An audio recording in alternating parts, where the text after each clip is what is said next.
Deus,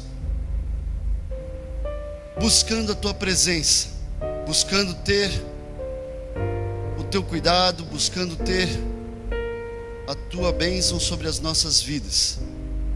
Pedimos, Senhor Deus, por este culto, para que aqui o Senhor esteja falando aos nossos corações, mas que também seja um momento onde possamos, com os nossos corações, louvar e engrandecer o Teu santo nome, exaltar, porque só Tu és digno de todo louvor e de toda adoração. Obrigado, Senhor Deus, por este privilégio. Obrigado, Senhor Deus, por esta oportunidade. Por isso oramos, por isso agradecidos somos, em nome de Jesus Cristo, Senhor e Salvador nosso. Amém. Ainda de pé, nós estaremos entoando o hino do HCC de número 2, Santo, Santo, Santo, pois só Deus é santo de todo e adoração.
Santo, Santo, Santo, todos os remidos, juntos com os anjos, proclamam teu louvor. Antes de formar-se o firmamente a terra, eras e sempre és, e has de ser, Senhor. Santo, Santo, Santo, nós os pecadores não podemos ver tua glória sem tremor. Somente é santo, outro não existe, puro e perfeito, excelso benfeitor. Santo, Santo, Santo, Deus onipotente, tuas obras louvam, teu nome com fervor. Santo, Santo, justo e compassivo, és só Deus, supremo Criador.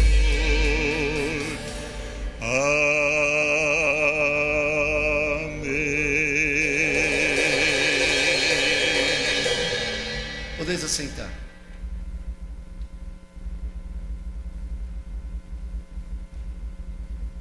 Nesta manhã, o nosso pastor está acompanhando o nosso grupo de jovens e adolescentes que estão, juntamente com a Igreja Batista Betel, na cidade de Cabreúva, realizando um acampamento. Então, um motivo também de agradecimento a Deus, porque os nossos jovens têm buscado a Deus, estar em comunhão com outros irmãos, mas também de pedido para que Deus esteja abençoando e guardando, protegendo-os de todo perigo. Também vale lembrar aqui que no próximo dia 8 de novembro teremos os batismos em nossa igreja, motivo pelo qual também devemos estar em oração e agradecendo a Deus pelas bênçãos que tem derramado sobre a vida desses que estão se colocando para cumprir mais uma ordenança de Deus, o batismo, e assim buscar cumprir com aquilo que Deus tem nos deixado. Neste momento nós faremos um período de oração e de intercessão. Diferente do que temos feito, eu quero convidar a cada um a estar juntamente com mais uma pessoa, em duplas, para que estejamos todos orando. Se você está vendo algum irmão sozinho, procure alguém para estar fazendo este período de oração com ela, não deixe ninguém sozinho. Nós vamos fazer um minuto rápido, de 1, 2 minutos, converse com a pessoa que está ao seu lado, procure ver os pedidos que existem de intercessão ou de agradecimento, mas para que todos os nossas necessidades sejam colocadas diante de Deus. Nesta manhã, ficamos sabendo que o genro da nossa irmã Cristina precisou ser internado. Parece que não é nada tão grave, mas o marido da nossa irmã Ludmila,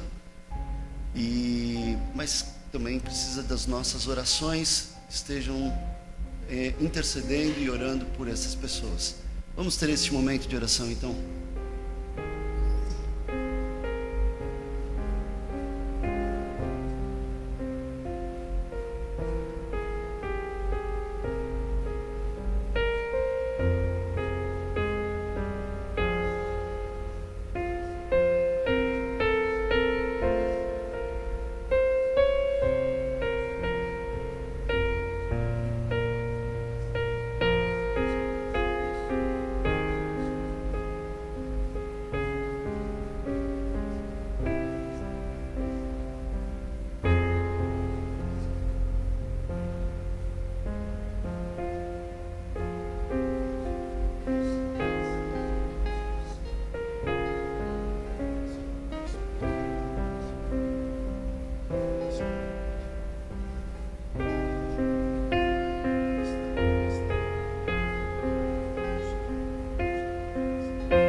Senhor Deus, diante de Ti temos colocado as nossas aflições, as nossas angústias, as nossas petições.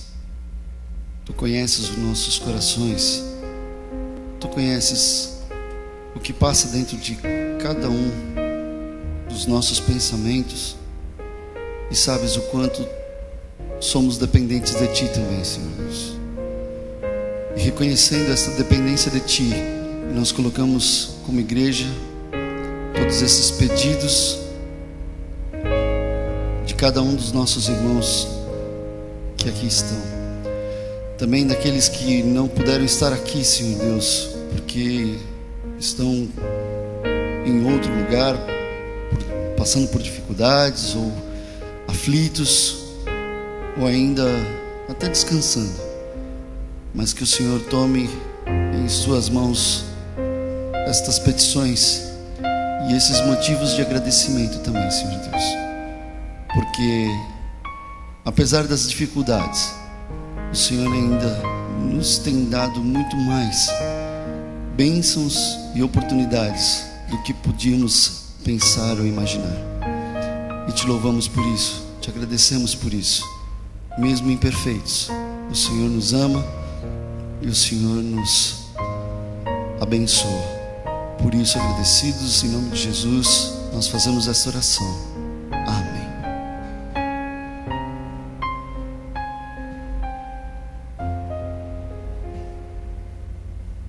Teremos um momento de louvor a Deus e mais uma vez eu quero convidar para que todos fiquem em pé, para que deem o seu abraço naqueles que estão chegando agora, para aqueles que você ainda não teve oportunidade de dar um abraço.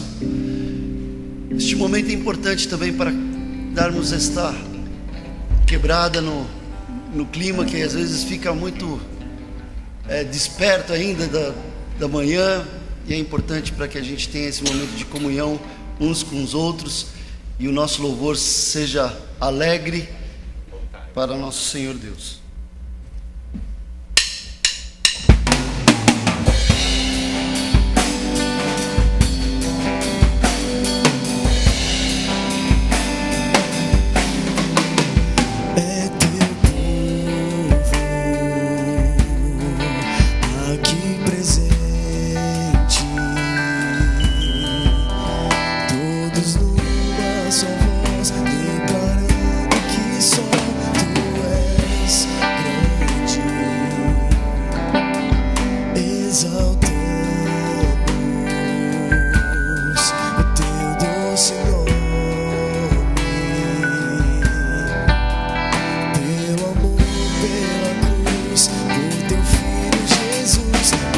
Santo, se és digno de louvar.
como ter o povo de Deus clamando, né? Que momento lindo, singelo, quando nos juntamos aqui em duplas, em trios, para orarmos e levar as nossas súplicas para o Pai, porque só Ele pode resolver. Tem coisa que eu não posso fazer, tem coisa que você não pode fazer, e por isso nós também oramos, além de ter uma incrível comunhão com o Pai. E é um Deus que entregou o seu Filho aqui, porque Jesus estava lá com o Pai, sendo glorificado o tempo todo, santo, santo, Ele é santo. E Ele estava sendo glorificado, mas Ele se fez como homem e veio aqui na terra para sofrer, para passar o que eu não poderia passar, o que eu não aguentaria. E Ele me deu a vida eterna. Essa música diz que apesar de toda a glória, tudo isso que Ele tinha, Ele se importou comigo, se importou com você. Então que Deus nos dê graça, né, para entender o que é isso. Esse amor que eu não posso entender, esse amor que você não pode entender, mas que deixou tudo para estar aqui comigo e com você. Vamos cantar e adorar o Senhor. Tu és soberano sobre a terra, sobre os céus, Tu és Senhor absoluto.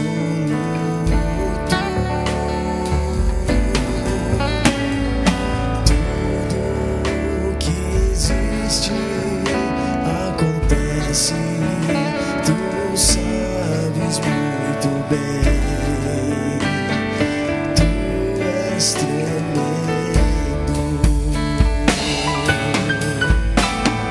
Tu és soberano sobre a terra, sobre os céus. Tu és Senhor absoluto.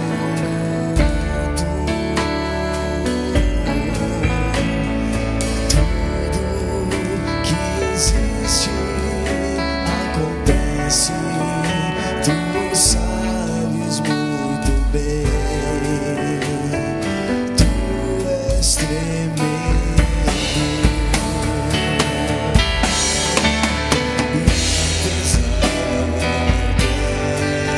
Essa glória que tens, Tu te importas comigo também. Esse amor tão grande eleva-me a amar-me a Ti. Tu és tremendo.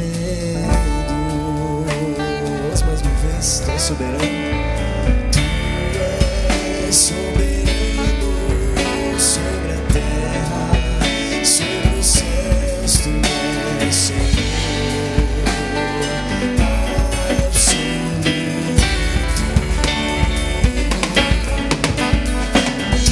Tudo que existe acontece, Tu sabes muito bem.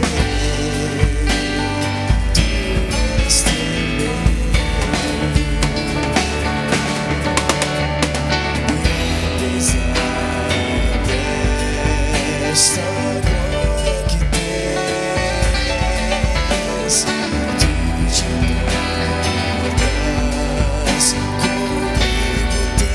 também. Esse amor tão grande eleva-me a amar-me a Ti. Tu és tremendo. Tu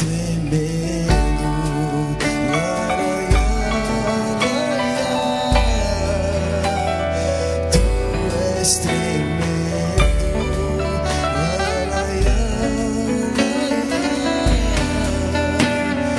Tu és tremendo.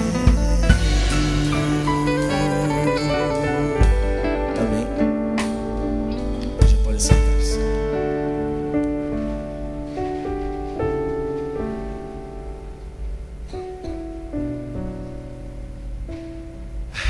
Quando os nossos jovens eles saem, a gente acaba tendo que realizar multitarefas. Então, o nosso irmão Marcelo está se desdobrando lá, fazendo a projeção e também a transmissão da internet e operando o som. E muitas vezes a gente também tem que fazer mais de uma tarefa aqui dentro da ordem do culto e tudo mais. mas é motivo de alegria sabermos que os nossos jovens estão em acampamento, estão lá buscando conhecer um pouco mais daquilo que Deus faz por nós e pode oferecer para cada um de nós. Nós teremos agora um momento de dedicação dos nossos dízimos, das nossas ofertas. Mesmo sentados, vamos orar, porque este hino 275 é quase uma oração. É um momento de oração, de louvor e também de entrega. Então todos aqueles que trouxeram seus dízimos, suas ofertas, poderão fazer neste momento, entregando assim o seu louvor e sua oferta a Deus.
Slovenco para que venha até aqui à frente orar por esses dízimos e por essas ofertas.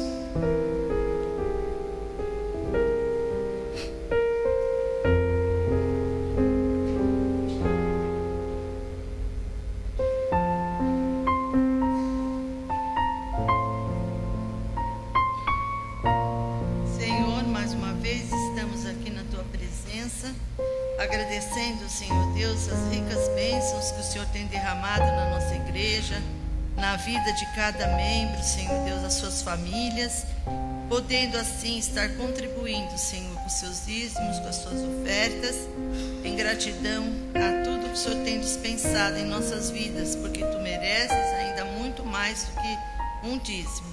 Mas queremos, Senhor, pedir que Tu estejas abençoando para que essa entrega seja bem direcionada por todos nós. Oramos e agradecemos mais uma vez em nome de Jesus. Amém. Amém.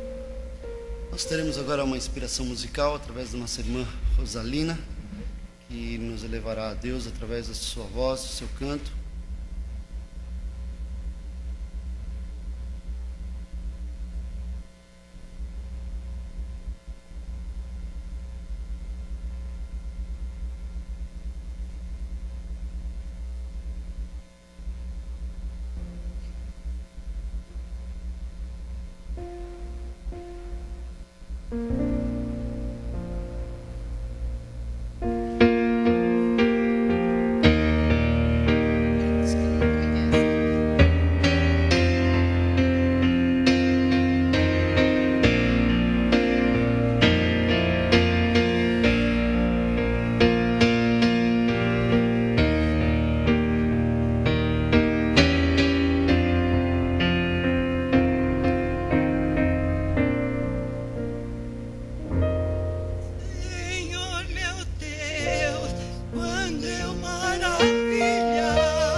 A mensagem do Senhor será trazida através do nosso irmão Timóteo, que está com a palavra. Deus o abençoe.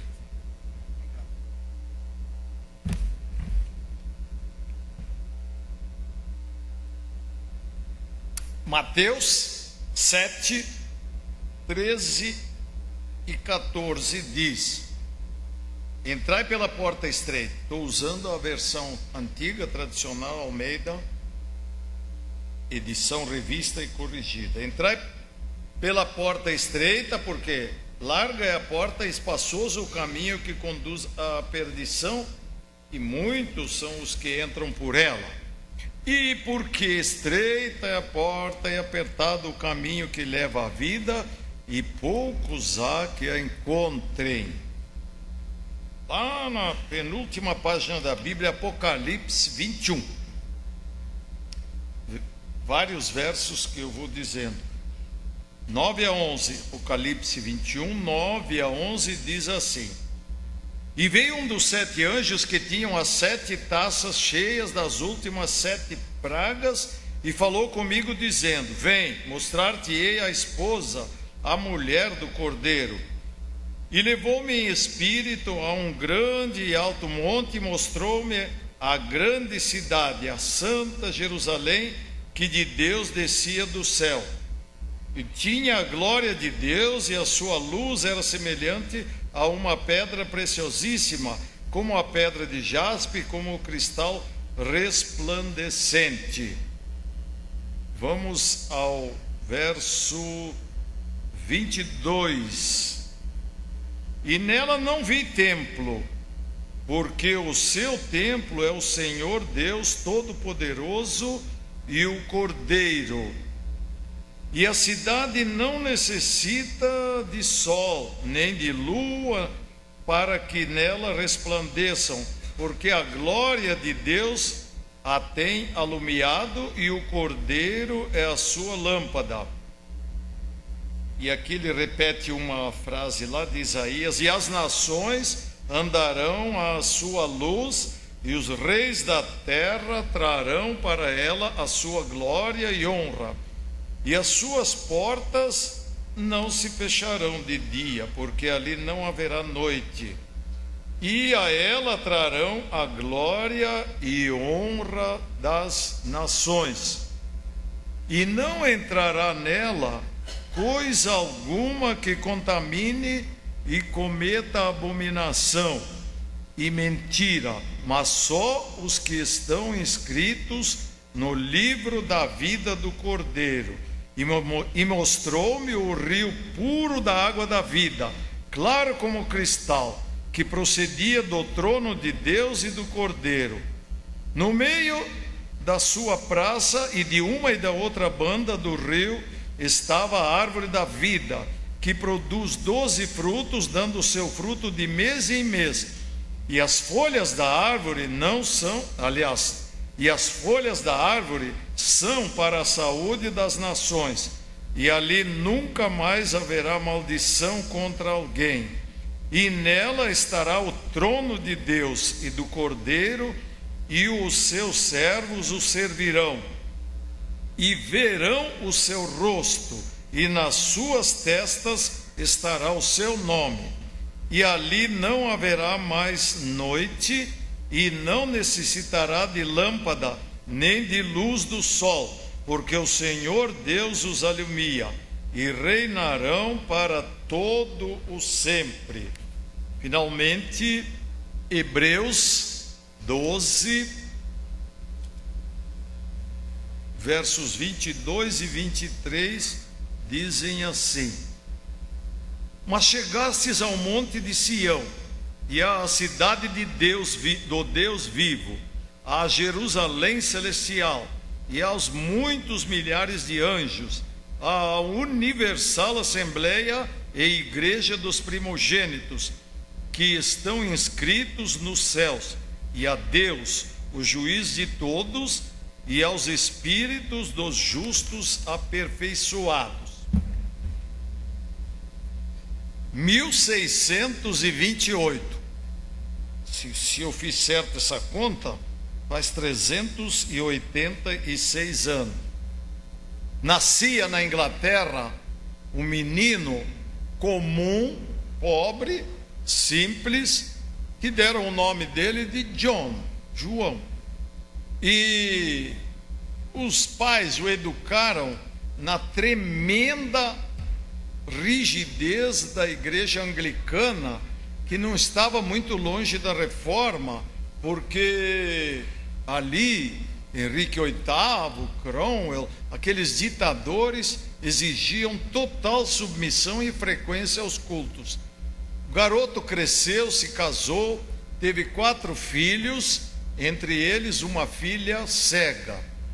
E ele acabou, ele era devasso, ele era terrível, o garoto, mas ele acabou, inclusive pela influência da esposa, se converteu e abandonou a igreja oficial, a anglicana, e por isso foi dedurado pelos vizinhos e pelo clero, levado a julgamento e foi para a cadeia.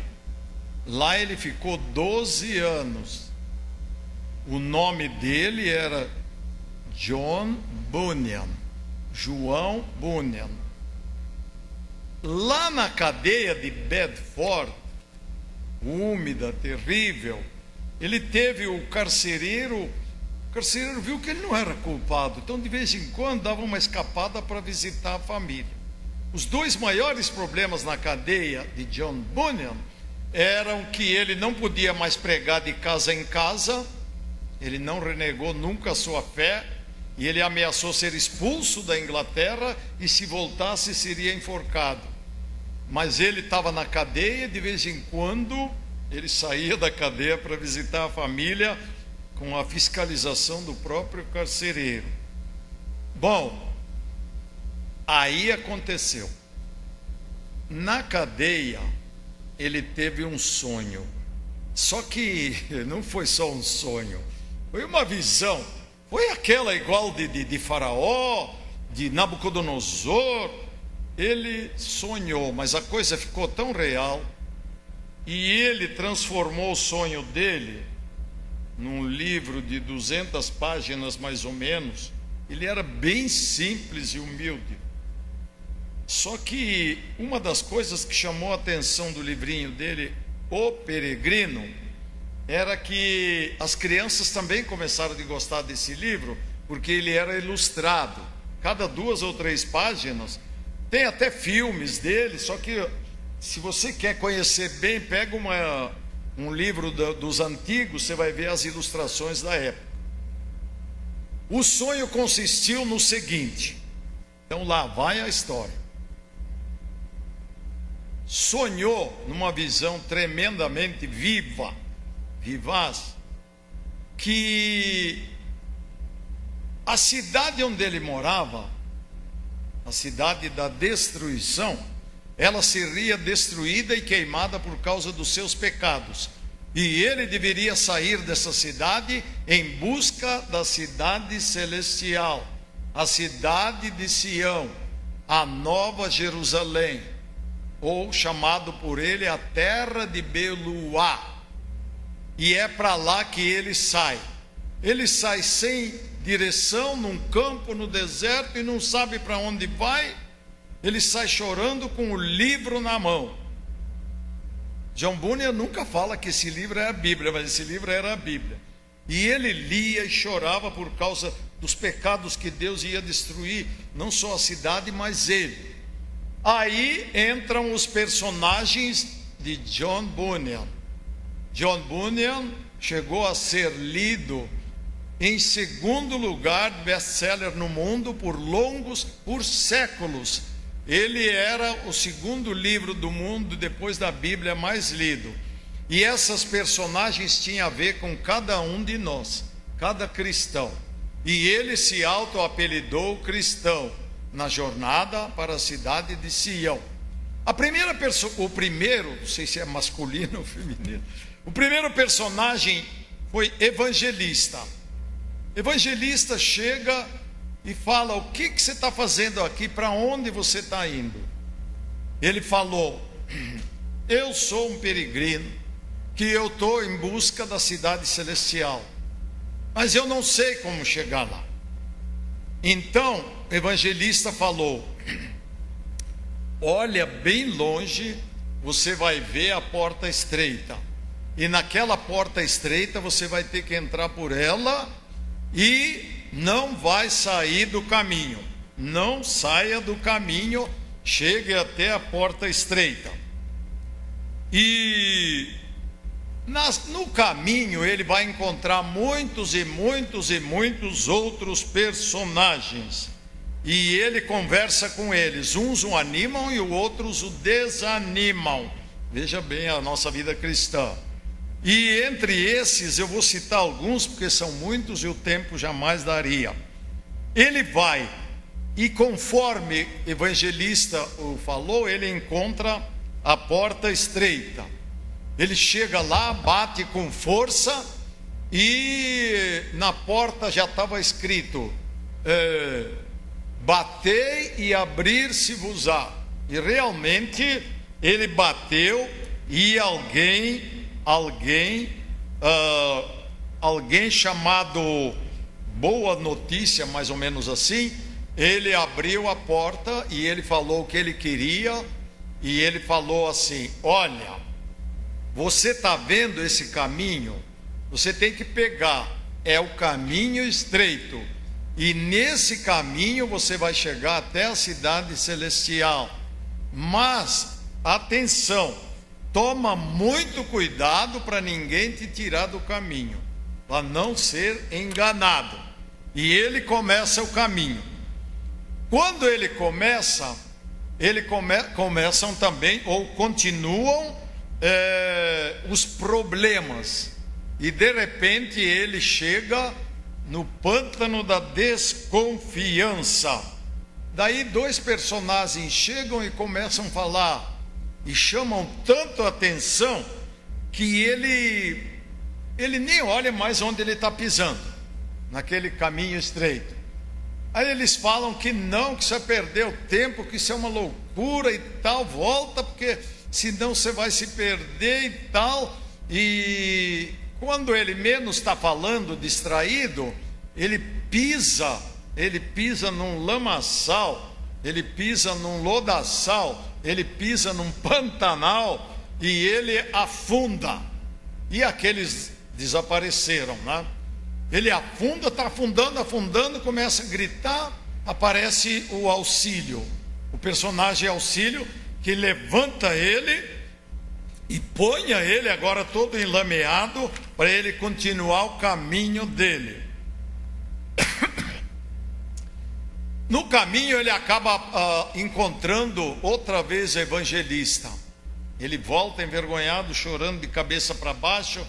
O evangelista falou: eu te falei para você não sair da estrada, não prestar atenção, dá novos conselhos para ele. Então ele continua a sua longa jornada. Nessa longa jornada muitas coisas acontecem, e sempre alguém está do lado dele explicando. O Auxílio agora está do lado dele. De repente ele vê uma parede com um fogo e uma pessoa tentando apagar esse fogo, e joga água e o fogo não se apaga, e ele pergunta: o que isso significa? Ele falou que esse é o fogo da graça de Deus, e que eu vou te mostrar por que ele não se apaga. Vamos do outro lado da parede. Do outro lado da parede ele vê Cristo jogando óleo combustível, e esse óleo, ele faz com que esse fogo da graça não tira a chama da vida do cristão. Ele se auto-chamou de o cristão. Bom, o que acontece? Aparece para dar socorro na estrada o personagem fiel. O personagem fiel agora seria um outro peregrino junto com ele, e eles conversam bastante. Só que fiel fala para ele: olha, vai ter um problema sério daqui para frente. Nós vamos ter que passar na feira da vaidade. E na feira da vaidade era igual àquela Babilônia do Apocalipse. Ali, além de se vender tudo, até seres humanos, é a feira do pecado, é a feira do horrível. E nós temos, porque a estrada do caminho estreito passa bem no meio da feira da vaidade. Quando eles entram na feira da vaidade, todo mundo começa a caçoar deles, pelo falar, pela roupa, ridicularizam. No fim, eles falam que estão indo para a cidade celestial, que eles não têm nada a ver com essa feira aí. O prefeito, o dono daquela cidade, se chamava Belzebu. Então o que acontece? Só pensavam em acabar com os peregrinos. Eles pegam, não conseguem muita coisa com eles, mas o juiz da cidade manda prendê-los numa gaiola e colocar no meio no meio daquele povoado, daquela cidade, da feira da vaidade, para todo mundo fazer uma gozação com eles e judiar deles. E quando começa Fiel conversar com o pessoal da cidade, ele fala que ele não vai honrar esse rei, mas ele vai honrar o rei dos reis, da cidade celestial, do Monte Sião, para onde ele está indo. O que acontece? Ele é preso e ele é condenado à morte, o fiel. O fiel que está junto com o cristão, que é o peregrino. Ele é levado à feira da vaidade e assassinado. E é permitido que o peregrino sozinho continue agora andando. Lá na estrada eles encontram um refrigério, o rio da água da vida. Nesse rio da água da vida, cansado, ele bebe aquela água cristalina, cheia de frutos em cima daquele rio. Ele come aqueles frutos, se recupera e continua a sua jornada. Aparece Esperança. O personagem Esperança vai dar um ânimo para ele. Mas eles dois vão ter que enfrentar outros enormes problemas. E a Esperança fala: olha, ali na frente tem o castelo da dúvida, e esse é o lugar que é o menos próprio para um cristão, porque você vai ver o que vai acontecer. Daí começa uma chuva muito forte, tremenda, igual a de ontem em alguns lugares, e a estrada se perde. É igual na neve, quando cai muita neve a gente perde o caminho, né? Dizem, eu nunca vi. Daí perderam a estrada, saíram outra vez do caminho estreito, e eles andaram, acharam uma pequena barraca, se guardaram ali, mas depois logo em seguida apareceu o gigante do castelo. Ele era enorme, e ele veio aqui para prender eles, porque a terra era dele. O que acontece? Ele prende eles no castelo.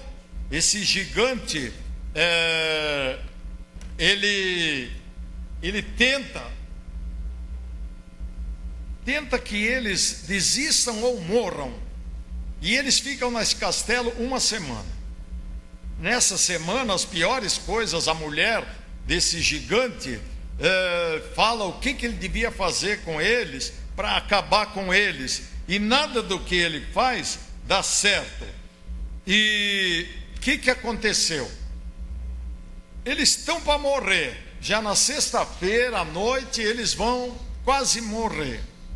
E daí eles de madrugada lembram que eles podem orar. Eles oram quase a noite inteira. Daí o peregrino começa a gritar quase de manhã, né? Por que eu não lembrei antes que eu, no meu peito, no meu pescoço, eu carrego a chave da promessa, que pode abrir qualquer porta. Daí ele abre com a chave da promessa as 3 portas do castelo, sai daquele desespero e continua a sua estrada.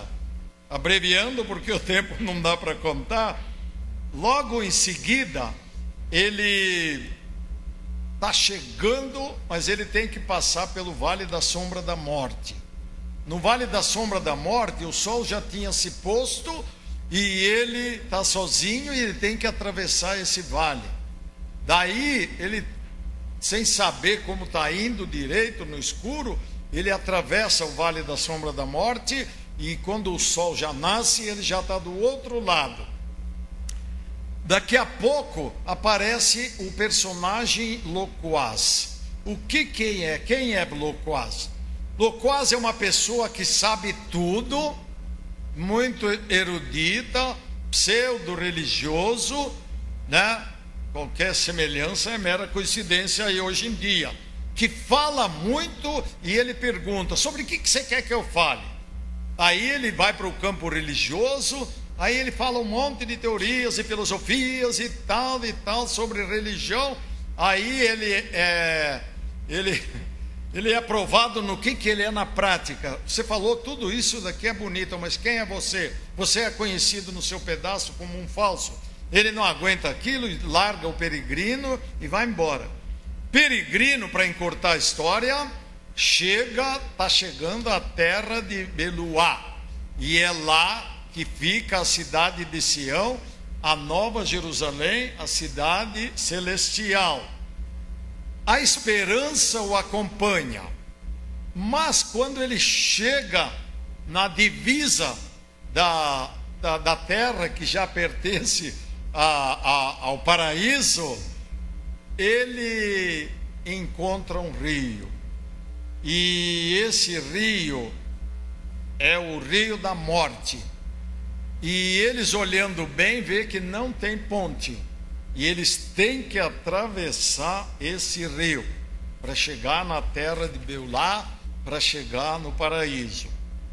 Daí, o que acontece? Ele fica apavorado diante do rio da morte, ele fica com medo.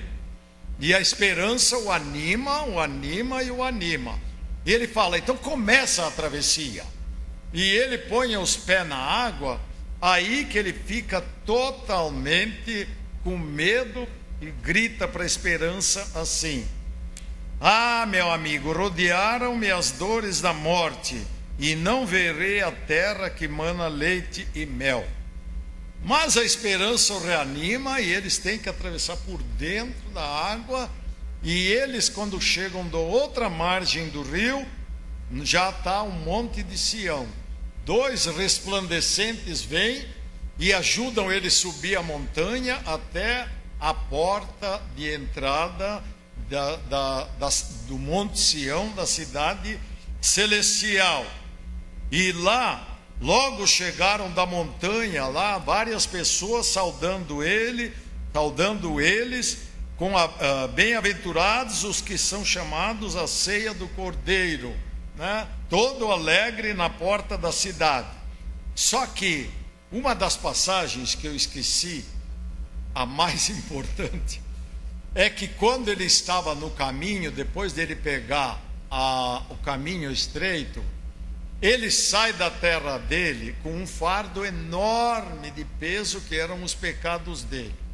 E ele andando, ele chega no monte e ele vê uma pessoa crucificada nesse monte, e ele se ajoelha, olha bem para a pessoa, e nessa hora aquele fardo cai das costas, rola e cai para sempre dentro de uma sepultura.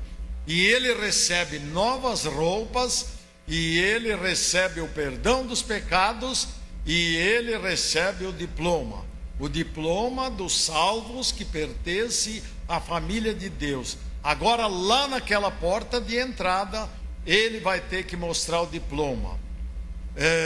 Enoque, Moisés e Elias vêm lá na porta e pergunta quem é você, o que eles querem. Ele fala que eu sou peregrino, que eu venho da cidade da destruição, eu amo o rei desse país, por isso que eu vim para cá.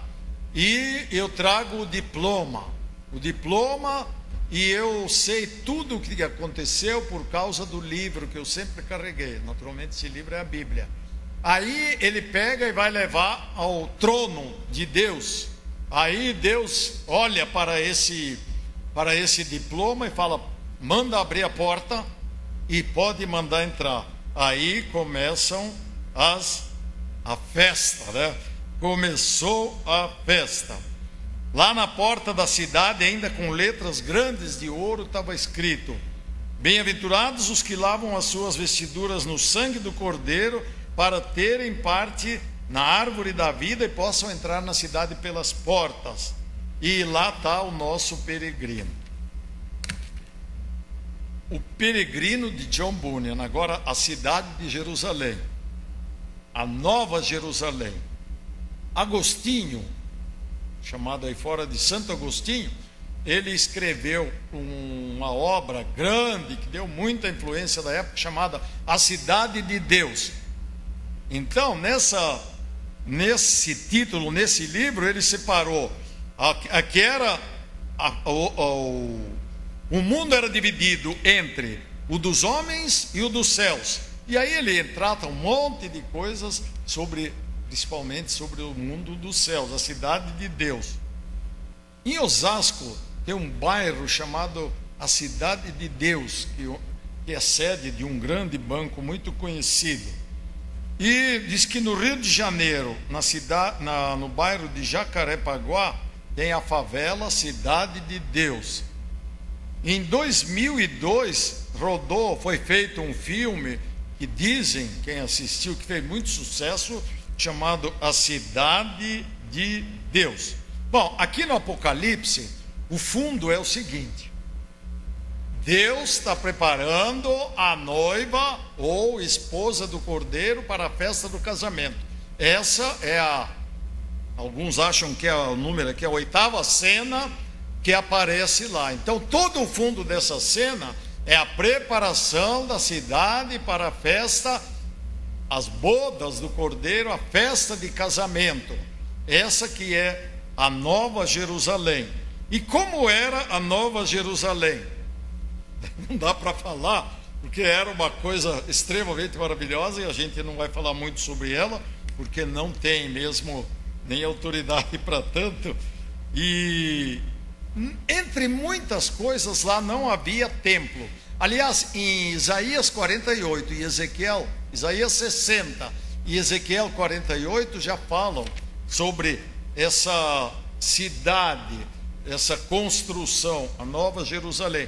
Irmãos, Apocalipse é um livro cheio de detalhes e de comparações e de parábolas e de coisas literais também. Então, é tão maravilhoso, a cidade era tão maravilhosa, que João, do Apocalipse, agora não, o John Bunyan, ele falava, é como se fosse uma água, é como se fosse nuvem, é como se fosse trovão. Ele não tem palavras humanas. E o rio saía do trono, o trono estava com Deus, o Senhor, e o Cordeiro, que foi morto, crucificado. E aquele rio passava pela Rua de Ouro, no meio da cidade, e ele tinha árvores, no céu vai ter árvores, né? Interessante, né? Não sei se aqui é literal. E lá tinha, olha, se aproximou Gênesis 2 com Apocalipse 21. Os 2 primeiros capítulos da Bíblia se uniram com os 2 últimos. E agora tem muita coisa verde, e essa árvore, lá era árvore que não podia comer, porque se comesse eles não iam morrer. Daí eles tinham que morrer, porque senão eles iam sofrer, né? Eles comeram da árvore da ciência bem e do mal, da vida não. Mas agora ela aparece aqui. E numa linguagem, uma figura, ela está dos dois lados do rio. E os frutos vão ser para alimento, quer dizer, alguns falam que no céu nós vamos comer, vegetarianos naturalmente. E as folhas dessa árvore é para a saúde das nações. Interessante, né? Muitos usam folhas para se curar hoje, homeopatia também, né? Então, o que acontece? Numa palavra só, a cidade era uma glória, era um resplendor, era um fulgor. Lá dá muita ênfase sobre luz, né? Lá não precisa de luz, várias vezes repete. Lá não precisa do sol, do sistema solar, das galáxias, né? E não adianta perguntar onde vai ser essa cidade. Já o Saião dizia que isso nunca é literal, porque senão ela teria 2.400 quilômetros, e era não só quadrada, mas era cúbica, e as portas, tinha portas, mas elas não se fechavam, e as portas eram representativas, cada porta era uma pérola, e eram 12, e tinha lá as 12 tribos de Israel, fundamento dos 12 apóstolos, tudo assim num resplendor. E agora o John Bunyan, e agora o peregrino está lá para ver, né? Interessante que em Mateus, não dá tempo para ler, 19, 28, Jesus fala do tempo da regeneração. A gente passa às vezes e não percebe isso. O que seria o tempo da regeneração? É da recriação. Irmãos, olha, Gênesis 1, 1 e 2, que a gente não sabe quando é que aconteceu na verdade isso, lá só fala no princípio. Então o que acontece? Houve a criação e depois houve a destruição.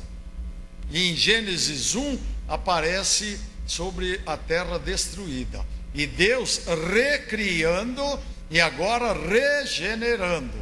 Então, eis que faço novos céus e nova terra. Interessante, não só nova terra, mas novos céus. Alguns acham que o céu vai ser no planeta Saturno, porque é cheio de anéis. Outros acham que vai ser aqui mesmo, outros acham que vai ser nos ares, outros acham que vai ser em Israel, vai flutuar em cima lá, em Israel mesmo, físico. Enfim, era o tempo da regeneração, é a festa de casamento. Esse é o fundo. A festa de casamento oriental, como a festa de casamento dos ciganos e dos búlgaros também, é uma coisa tremenda, não é igual aqui. É uma semana de duração, haja doce, haja salgado, né? Haja música. Eles fecham as estradas, as ruas, enfeitam os cavalos. É o máximo a festa, né? Então as bodas do Cordeiro, essa festa está se dando agora, na Nova Jerusalém. Conclusão, o peregrino, ele mostrava a cada um de nós o que vai encontrar até o final da vida, até chegar no Monte Sião. Ele vai passar por problemas, mas sempre alguém vai o animar. A esperança, o fiel, alguém vai aparecer e vai dizer o que ele deve fazer. E o peregrino nunca largou o livro. O livro que dizia que ele vai ser queimado a cidade, né? Lembrando Sodoma e Gomorra, naturalmente, e que ele está condenado, mas ele recebe o diploma, e agora Hebreus fala que a nossa cidade, né, tá lá, não é aqui, está lá no céu, é a Jerusalém celestial. E no cantor cristão tem aquele famoso hino que os solistas gostam de cantar, Jerusalém. Mas agora é a Nova Jerusalém. Irmãos, essa é a mensagem da Bíblia, essa é a mensagem de John Bunyan. John Bunyan viveu 60 anos de idade e ele morreu de uma doença comum, um resfriado que ele pegou lá em Londres, nas suas visitas, nas suas pregações. Mas ele deixou esse livrinho que vale a pena vocês lerem, e as crianças, todo ilustrado, com figuras da época, e mostra que a nossa vida é uma jornada. Tem até o filme, né? A Jornada, se não me engano, que os jovens gostam. Finalmente, quem vai entrar e quem não vai entrar nessa cidade? Para terminar, quem não vai entrar?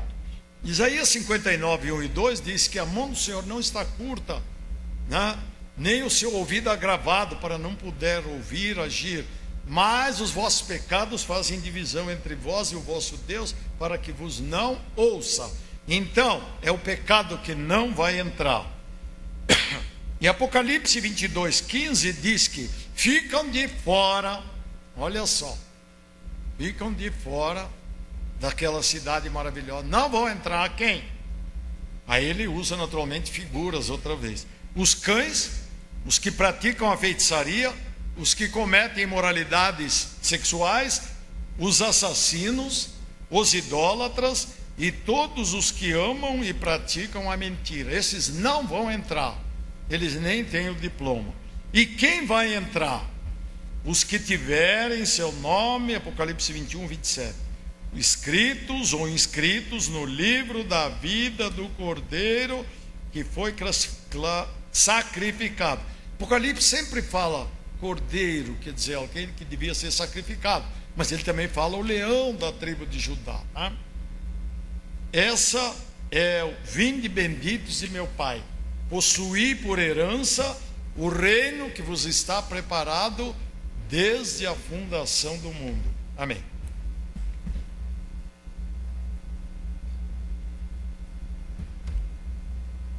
É interessante como grandes obras acabam influenciando toda uma geração e ao longo dos tempos elas vão se repetindo. Eu me lembro que quando eu tinha 10 anos eu li este livro, e de lá para cá, depois da leitura desse livro, eu comecei a verificar que muitos dos nossos folhetos evangelísticos e muitas das literaturas ou imagens que a gente via dentro das nossas igrejas ou no meio cristão eram fruto deste livro, né? E por isso gerou tanta expectativa e tanta alvoroço na época. Como o irmão Timóteo falou, foi o segundo livro mais lido no mundo. E algo semelhante acontece depois, recentemente, com, por exemplo, o filme do Mel Gibson, que ele produziu, né? Não me fugiu o nome agora, mas porque todos os nossos trabalhos depois deste filme começam a mostrar as cenas desse filme. Então são obras marcantes, obras que ficam gravadas na nossa memória e que trazem realmente uma mensagem muito grande. E enquanto o irmão Timóteo ia contando a história do livro, parece que vai revivendo toda a história da leitura que a gente fez. Que Deus esteja assim nos abençoando. Sabemos que a vida cristã não é simples, não é fácil, mas temos a promessa de que confie em mim, porque eu venci o mundo. Muitas vezes as dificuldades nos vêm exatamente para nos tirar do foco, tirar do caminho, sairmos, mas se olharmos novamente para Deus, Ele é fiel e justo e nos conduz para o caminho correto novamente. Estejam em oração durante o restante desse dia, estejam preparados para estarem aqui novamente no culto à noite. Deus novamente estará falando a nós. Temos quarteto, temos mensagem do pastor, temos muito que louvar e agradecer a Deus. Nós realizamos tantas coisas em 6 dias. Vamos procurar o 7º dia para deixar com Deus o nosso louvor e a nossa adoração, a nossa gratidão. Vamos encerrando o culto desta manhã. Agradecemos a todos aqueles que estiveram nos acompanhando pela internet e estaremos transferindo a palavra agora para a direção da Escola Bíblica Dominical.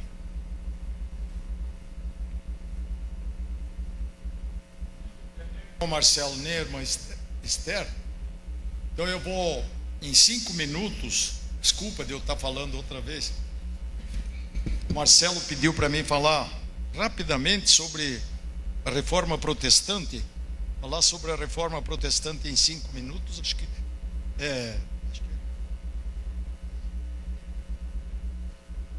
Bom dia, irmãos e irmãs. Eu quero avisar o seguinte: vocês podem abrir o seu boletim e vocês verão ali no Ministério de Comunhão uma vasta programação que nós teremos durante esse mês de novembro, em comemoração ao trimestre das atividades da MCA em Foco, comemoração aos 70 anos das Mulheres Cristãs em Ação na Igreja Batista Ebenezer.